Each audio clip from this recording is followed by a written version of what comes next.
উনি তাবুক যুদ্ধে অংশগ্রহণ করলেন না। এ নিয়ে একটি ঘটনা প্রবাহ রয়েছে। এ সম্পর্কে যদি একটু বলতেন। জি, আপনাকে ধন্যবাদ। রাসূলুল্লাহ সাল্লাল্লাহু আলাইহি সাল্লামের যুদ্ধগুলোর মধ্যে তার জীবনে যে যুদ্ধগুলো হয়েছে, এই যুদ্ধটা ছিল সবচেয়ে কঠিন যুদ্ধগুলোর একটি। যেটাকে এই একেবারে উসরা শব্দ দিয়ে কোরআনে কারীম ব্যাখ্যা করা হয়েছে। অর্থাৎ কঠিন সময়ের একটি যুদ্ধ। একদিকে হলো প্রচণ্ড গরম, দ্বিতীয় হচ্ছে আরবের তখন খেজুর পাকার মৌসুম। তো ফলে দূরবর্তী সফরে যখন তাবুক অভিযানে রওনা হবেন, ফিরতে ফিরতে খেজুরগুলো গাছে পেকে নিচে ঝরে পচে যাবে। জি, এটা নামানোর জন্য লোক থাকবে না, বিক্রি করা এবং ম্যাক্সিমাম আরবের তৎকালীন যুগের লোকজনের এই খেজুর শিল্পের উপরেই তাদের অর্থনৈতিক ভিত্তি ছিল। যে কারণে অনেকের ঋণ, পারিবারিক ব্যবস্থাপনা, ভবিষ্যতে পুরো ১ বছরের খরচ এগুলো নিয়ে খুব চিন্তিত ছিলেন। অপরদিকে কঠিন এই গরমের সময়ে দূরত্বের সফরটা এটা খুব কঠিন ছিল। তো এরপর রাসূলুল্লাহ সাল্লাল্লাহু আলাইহি সাল্লামের নির্দেশ, তাবুক যুদ্ধ ৯ম হিজরিতে এই ঘটনা। তা আল্লাহ রাসূল সাল্লাল্লাহু আলাইহি ওয়াসাল্লাম সাহাবীদেরকে নিয়ে রওনা হলেন।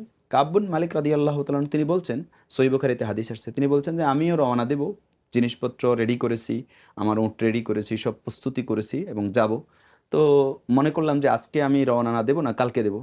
অথবা পরের দিন বললাম যে একটু পরে রওনা দিই, যে রাসূলুল্লাহ সাল্লাল্লাহু আলাইহি ওয়াসাল্লাম সামনে গিয়ে যাত্রা বিরতি করবে, আমি ওখানে গিয়ে রাসূলের সাথে মিলিত হয়ে যাব। জি, কিন্তু এক পর্যায়ে এভাবে অলসতা বা এক ধরনের মানে আজকে যাব কালকে যাব গড়িমসি করতে গিয়ে এক পর্যায়ে তিনি দেখতে পেলেন যে এখন আর তিনি পিছন থেকে রওনা দিয়ে রাসূলুল্লাহ সাল্লাল্লাহু আলাইহি ওয়াসাল্লামের সাথে মিলতে অনেক কষ্ট হবে বা তার সাথে যুক্ত হওয়া সম্ভব হবে না। তো ফলে তিনি মদিনায় থেকে গেলেন। আর আমার দুজন সাহাবী, একজন হচ্ছে হেলাল ইবনে উমাইয়া এবং আরেকজন হচ্ছে মুরারা ইবনে রবি। এই ৩ জন সাহাবী কাব বিন মালিক সহ তারা মদিনায় রয়ে গেলেন।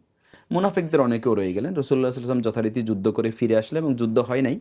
হিরাক্লার সাথে যে যুদ্ধ তারা মোকাবেলা করতে আসেনি, রাসূলুল্লাহ সাল্লাল্লাহু আলাইহি ওয়াসাল্লামের আগমন শুনে তারা এর আগেই পিছু হটেছে।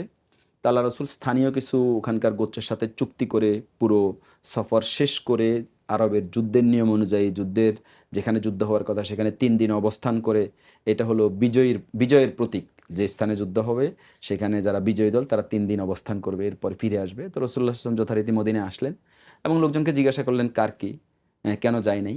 তন্মধ্যে মুনাফিকরা বিভিন্ন বানোয়াট অজুহাত দিয়ে রাসূলুল্লাহ সাল্লাল্লাহু আলাইহি ওয়াসাল্লামের কাছে তাদের কথাবার্তা বলেছে। কেউ এই কারণে যায় নাই, কেউ এই কারণে যায় নাই।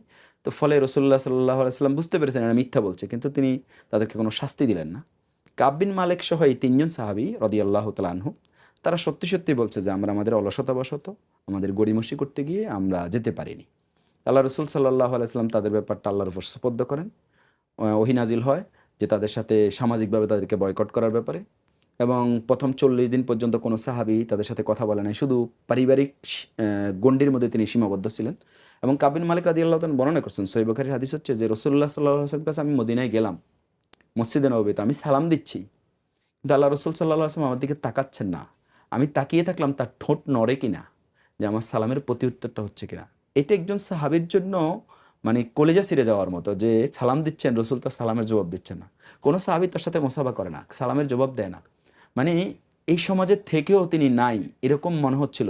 মানে নিজের জীবনটাকেই এক ধরনের হাত্তা দাকাত আলাইহিমুল আরদু বিমা রাহুবাত, কোরআনের ভাষা, যে প্রশস্ত থাকা সত্ত্বেও মনে হয় যেন পুরো সংকীর্ণ পৃথিবীটা হয়ে গেছে। সংকীর্ণ হয়ে গেছে। এই পর্যায়ে ৪০ দিন যখন শেষ হলো, রাসূলুল্লাহ সাল্লাল্লাহু আলাইহি ওয়াসাল্লাম শাস্তিটা আরো কঠিন করে দিলেন। এবার বললেন যে তুমি তোমার স্ত্রীর সাথেও এখন আর কথা বলতে পারবে না। তার মানে এখন সম্পূর্ণ একাকী হয়ে গেলেন। কিন্তু তিনি এখান থেকে বিচ্যুত হন নাই। এই শাস্তিটাকে মাথা পেতে নিয়েছেন, অপরাধ স্বীকার করেছেন। আল্লাহ রাসূলের সাহাবীদের জীবনের ছোটখাটো কোনো ত্রুটি হয়ে যেতে পারে, কিন্তু সেই ত্রুটির রিকভারি তারা এমনভাবে করেছেন, তাওবাটা এমন করেছেন যে সেটা পুরো উম্মার জন্য একটা এক্সাম্পল হয়ে গেছে। যে তিনি এমন তওবা করেছেন, আল্লাহর কাছে কেঁদেছেন, যে শেষ পর্যন্ত ৫০তম দিনে কোরআনে কারিমের ওহী নাজিল হয়ে সূরা তাওবা, লাকাদ তাওবাল্লাহু আলান নবী ওয়াল মুহাজিরিন, এই আয়াত নাজিল হয়ে যে আল্লাহ তাআলা এই কাব বিন মালিক, হেলাল ইবনে উমাইয়া, মুরারা ইবনে রবির তাওবা কবুল করেছেন।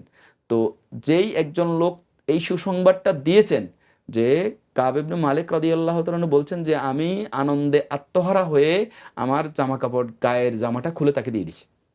তিনি রাসূলুল্লাহ সাল্লাল্লাহু আলাইহি ওয়াসাল্লামের সাথে মসজিদে নববীতে এসে সাক্ষাৎ করেন।